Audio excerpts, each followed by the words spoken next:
ខ្ញុំមានចិត្តខំប្រឹងរៀនសូត្របន្តទៅមុខទៀតបន្ទាប់ពីខ្ញុំបានស្គាល់អង្គការតម្លៃស្ត្រីមកខ្ញុំមានការ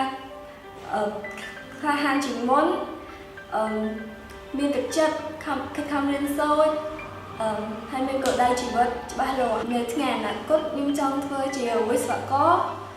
វាក៏មានតែខាងបងប្អូននេះក៏ខ្លាចតែមិនងាយថាការងារយើងធ្វើនោះជាការងារមិនល្អដល់ពេលធ្វើយូរទៅមានអារម្មណ៍មួយថាការងារនោះវាអត់មានដូចថាវាជួយយើងបានតែក្នុងពេលមួយគ្រាអញ្ចឹងណាប៉ុន្តែវារយអនាគតមកវារំឃើញខ្ញុំពីអ្នកបងស្រីខ្ញុំគួរតាំងចិត្តថាបើយើងនៅតែប៉ុណ្្នឹងយើងអត់រកចាប់លេងអីតទៅមុខទៀតទេអញ្ចឹងជីវិតយើងហាក់មិនអាចល្អប្រសើរយ៉ាងហ្នឹងទេហើយ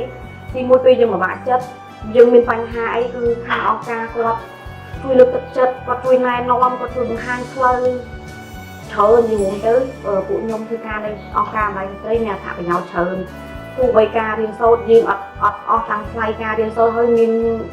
លុយសម្រាប់ឧបត្ថម្ភការសម្ភារៈសម្រាប់ពួកខ្ញុំសិក្សាពេលពួកខ្ញុំប្រមាថចិត្តឬអ្វីមួយពួកគាត់ជួយវិគ្រោះយោបល់យូរទៅធ្វើការ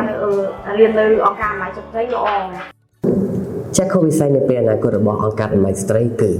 រៀបរកជំនាញអាជីវកម្មថ្មីៗដែលស្របតាមវឌ្ឍនភាពរបស់សង្គមដើម្បីផ្ដល់ជូនទៅកាន់ស្ត្រីឲ្យគាត់ទទួលបានចំណូលដែលភាពថ្លៃថ្នូរនិងចីរភាព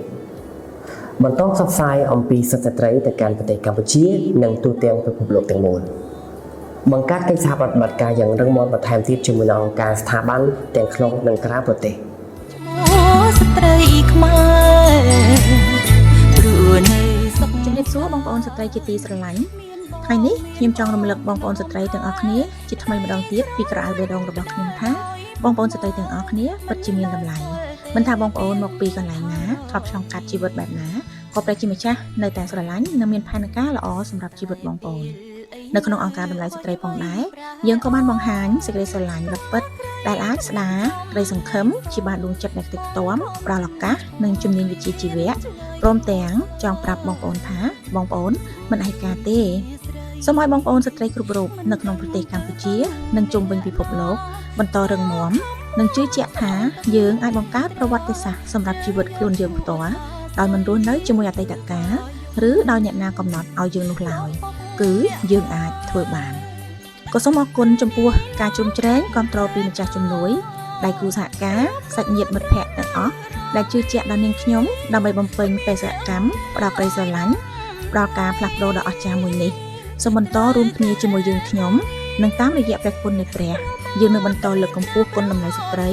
នាំពន្លឺក្តីសង្ឃឹមសេរីភាពទៅក្នុងជីវិតរបស់ស្ត្រីបន្តគ្រប់រូបទៀតជាស្រីកុំសត់យើងជាតម្លៃស្ត្រី ផុតទុកចំបា